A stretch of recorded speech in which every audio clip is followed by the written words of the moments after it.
So, yan na nga guys. Sobrang uso talaga yung rage ngayon sa Antipolo. Road rage or anything.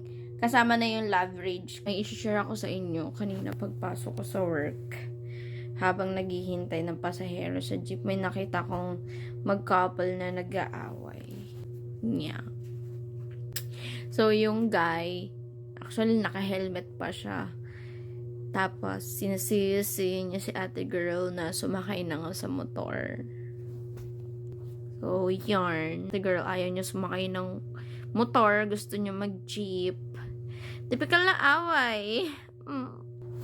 Gano'n naman kapag yung couple mo may motor, tapos nag-away kayo. Siyempre, as a girl, you're not gonna ride it.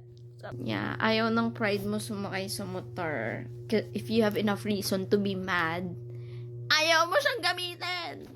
Yeah, di natin kailangan ng tulong nun. Sumisigaw si ate girl na, mamakan! Yeah. Sabi niya, ano ba? Malalate na ako. And then, habang ako nanonood, like, girl! Sabi ko, girl! Sumakay ka na lang na motor, malalate ka na pala, kaloka ka. Siyempre ako doon sasakay ako.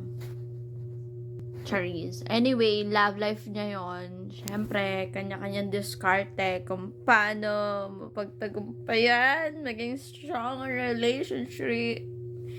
Kada away, kada bate, kahit nasa public kayo. Charot. So, habang naiinip ako, kakahintay dun sa jeep mapuno, realize na if you're a girl fighting with your guy, and if may transportation sila, and then your job is at risk,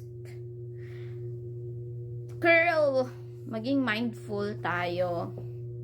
Sumakay ka na ng motor, te! Kung sumakay ka ng motor, nandoon ka na sa trabaho mo, tapos pag uwi mo na lang kayo mag-away. Wanna know why? Kasi yung love life, nandyan lang yan. Kasi kapag na-late ka sa work, tapos, dahil sa love life mo, yung lalaki niloko ka, sobrang pangit. Like, bawas na nga yung sahod mo, wala ka pang love life. Sana gamitin mo na lang siya! Tuwin sumakay ka na sa motor, hindi gamitin siya. Tapos pag uwi nyo na lang kayo mag-away. Para naman, kasi nga, job matters. Like, I know na sobrang saya, sarap sa feeling ma-in love. Pero, when you're at age na kailangan mong kumita ng pera, girl, maging mindful tayo na, no! We're gonna fight, but I need to go to my job to earn. That ganong mindset, hindi yung love rage. Ganon.